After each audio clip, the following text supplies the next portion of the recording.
I'm very, very happy now to introduce to you two of the composers who have written pieces for us. One is Edmund Finnis, who is writing or has written for us a piece which will be given its world premiere right now. And another is Emma-Ruth Richard, who wrote one of these pieces in this series in 2017. And both these are cello pieces, and they'll be played for you live from his home by the principal cellist of the London Sinfonietta, who is Tim Gill. So first of all, before I hand over to Tim, who will take over from me in a second, I just wanted to ask and say hello to Edmund Finnis, who's there. Hi, there he is, right. Edmund, it's nice to meet you here, and it's a shame it's not in person, of course. But can you tell us a little bit and tell the audience a little bit about your work as a composer and the variety of things that you do? Sure. Well, my name's Edmund Finnis. I'm a composer, and Andrew, first of all, I just wanted to say thanks very much for setting up this concert. This piece was due to be premiered a few weeks ago, and it was a shame that, for obvious reasons, that couldn't go ahead. So I'm really glad that this is taking place this afternoon. And I've really enjoyed working with Tim on the piece just online these last few days. So yeah, I compose music for a wide range of things, ranging from solo instruments like today to writing for ensembles, choirs and orchestras. And I also occasionally write electronic pieces. And I try to keep this variety of things going because I find that working with different scales of forces and working in different kind of mediums keeps me on my toes, and that ideas from one thing might sort of lead into other fields. So, for example, working with sound electronically, whether it's with a synthesizer or on computers, can somehow influence how I then think about how I want to write for an orchestra. So yes, there's a kind of transference of ideas that goes on quite a lot. And you've had music played in concert halls, of course, but also in quite unusual site-specific locations. On top of Primrose Hill, was it, I think? Yeah, that was a piece from, it was quite a while ago now, but commissioned by the London Contemporary Orchestra, and they were doing a concert in the Roundhouse, but it was on a summer evening, and it was starting on nearby Primrose Hill. At the top of Primrose Hill, they did a performance of a piece by composer Claude Vivier, and then they commissioned me to write a 15-minute electronic piece, which audience members would listen to on headphones as they were walking down the hill to the Roundhouse. So that was an example of a really nice, unusual brief. I had to be creative with that, but it was a lot of fun. I think lots of people often wonder how music is made. And one of the wonderful things about this particular project we've realized is we can see into the creative spaces of where you two composers are working. And Edmund, first of all, for you, is that where you actually write your music? It is. It has been for the last 4 years or so. I'm sitting in front of my piano, and I use the piano a lot to write. I find that very helpful. Sometimes I write at a desk, but I've always got the piano nearby to try things out with. Good. So without much more to wait for, I think we want to hear this music. So first of all, before it happens, I'll hand over to Tim Gill, our principal cellist, for him to talk to Edmund about the piece and what it contains. Hi. Hi, Ed. Hi, Tim. I'm really excited about playing your beautiful new piece. I just thought maybe I'd explain before we play it, as it suggests in the title, 3 solos. This is a piece in 3 separate movements. And they're quite cleverly delineated by the fact that the 2 outer movements are played arco with the bow, but the middle movement is played just pizzicato. So if I just demonstrate a little bit of that, it has this sort of...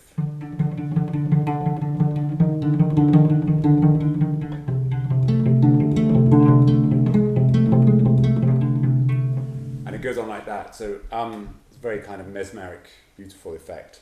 And what struck me when I was working on it is that it's very cellistic, and I understand now that you are a cellist yourself, which is great. Congratulations. And Thank you. I just wondered, I mean, from a sort of creative process, how much of this is something that you kind of use the instrument to sort of find out what effects you can have, and then that's the sort of starting point for the piece? Or Yeah, so I would say that second of the three solos that you're describing, that was definitely something that originated with me just sitting with a cello and spending some time just playing around, and certain things, because I grew up playing the cello, you know, in sort of school orchestras and bit of chamber music and things like that. I would often veer off the music that was written in front of me and start inventing things myself. So it's been a lot of fun to write these three solos. They feel quite personal in a way, because the cello is my instrument. I also had some lessons on piano when I was growing up. So similarly, I'm writing a series of short piano pieces at the moment, and both these cello pieces and these piano pieces, I'm thinking of them as a sort of ongoing project to write these brief pieces that seem to me, I think about them as being like almost like brief poems, just sort of concise sound images, and yeah, a lot of them have come from just my experience of enjoying playing these instruments.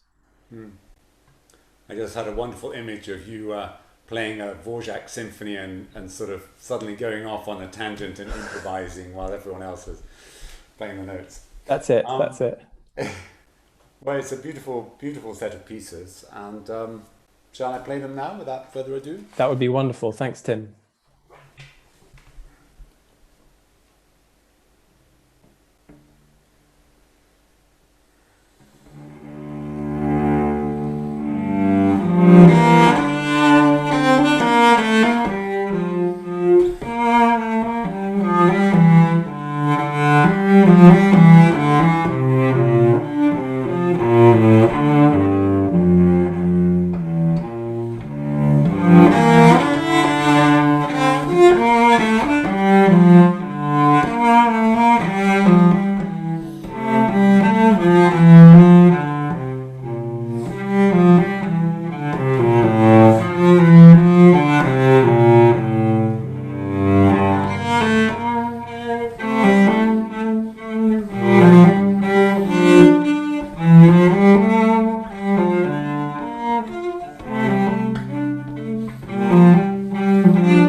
Wow, Tim, many congratulations. That was beautiful playing. Thank you so much.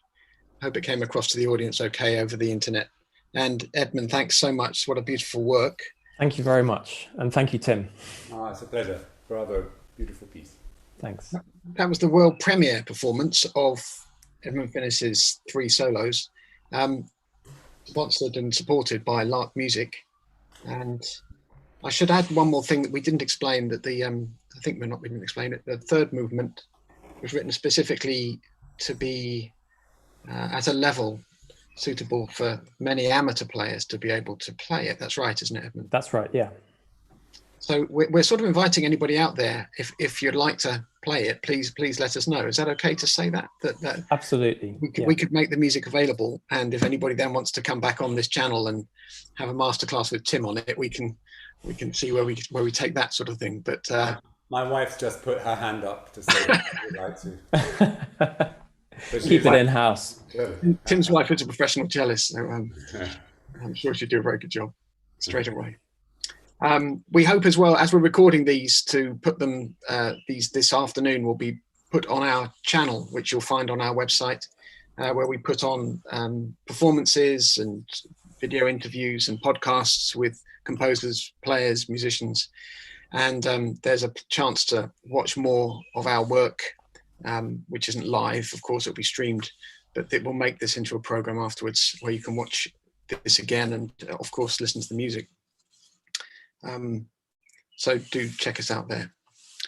So we move to the second half of the afternoon, which is to introduce Emma-Ruth Richard. Just to check you can hear me. Hi. There you are. Hello. Again, one of the composers who's written for this series of Sinfonietta shorts over the years, and it has gone on for some years now.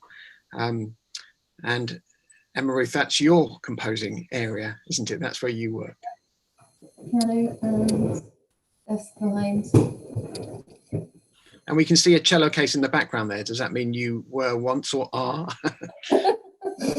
I used to play the cello, and I played it in orchestras and at university mainly. But I feel very similar to Ed in what he was saying about composing his own parts to music that he was learning. And I was forever being told off by my piano teachers because I would always invent the ending. I'd play whatever piece it was and then add my own sort of 4-bar codetta to the end of most things because I felt the piece hadn't finished how I wanted it to finish. So I guess I was composing like Ed.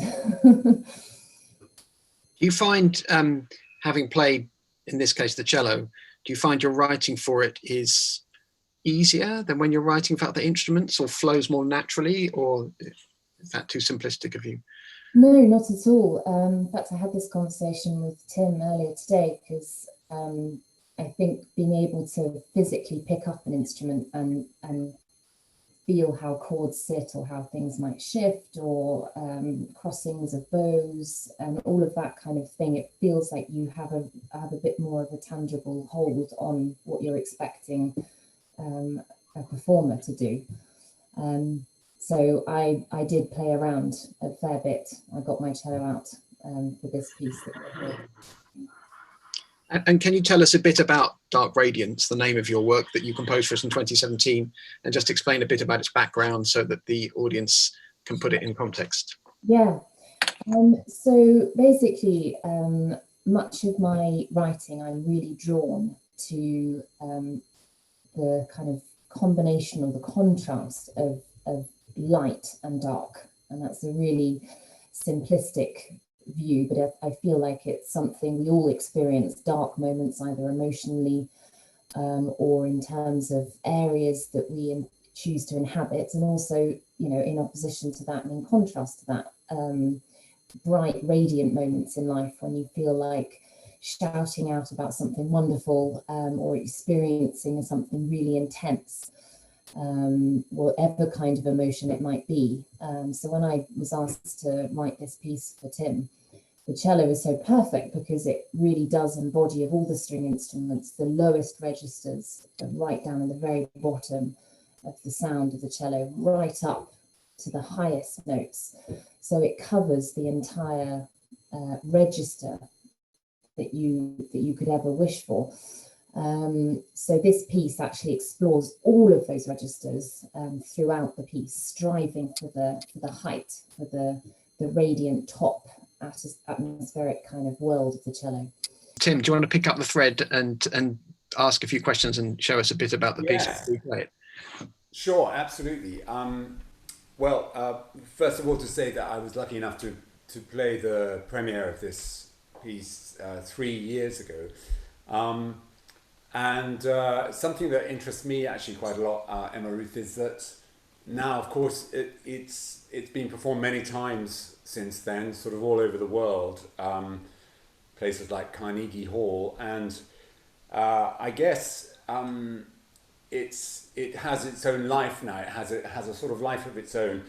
I just wonder, from your point of view, how tempting it is to sort of make alterations or to change things as you hear it and as it gets played differently. I know that since I played it, you've added a little bit to the end. I wondered how much that was a sort of temptation that you feel that you should give into, or that you feel you should resist generally. It's really interesting, because usually when I write a piece and I've given it its life and I've let it go, and it's been performed, I don't think I ever come back to changing anything.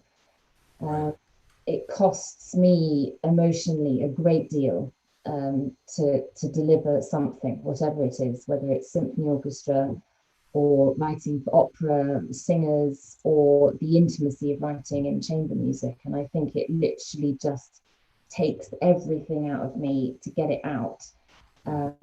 It's very emotional, very difficult, very stressful.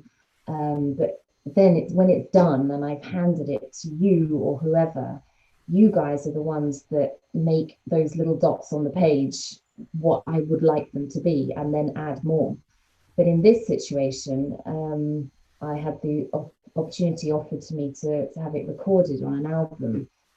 And I revisited it and did what I don't ever normally do, and tweaked it a little bit and added something at the end, which I felt I just heard after you played it, that I wanted something more at the end. So it's an unusual process in the context. So generally, you like to sort of leave well alone once you've actually got the piece out there. Yeah, interesting. Yeah. Well, I could talk about a couple of the techniques if you want, or shall I just play it? It has this wonderful progression from being sort of very insular, not insular is the wrong word, but it's sort of introverted, I suppose, at the beginning, but with this tension, which Emma-Ruth kind of gets by asking me to play with heavy pressure on the string, but with in a quiet dynamic. So you get a chord like this, and then putting slightly more pressure on. So it has that feeling of energy wanting to get out, is how I interpret it anyway. And then as the piece develops, it becomes more and more sort of explosive and bright, I guess. And then returns to that sort of introverted state at the end. Yeah, of course, that's a perfect description. I think it's a real journey about sort of conflict and hope. So you have these wonderful, really high harmonic sounds. Maybe you could show our audience one of the examples. They come back like almost chorus. These ones are just the held harmonics. And they keep sort of coming through that first section, right? So it just is like this little ray of light. It's like something kind of trying to burst through a cloud, and you just get this slight sort of glimmer of something on the other end of this darkness. Great, beautiful. Okay, shall I give you my rendition of it?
Wow. Again, thank you so much, Tim. That was a very powerful performance. Really came across well, at least to me here with my reception. Many congratulations. And Emma-Ruth, thanks so much for composing that for us. And you must have heard it now several times in different places. How was that heard live over the internet?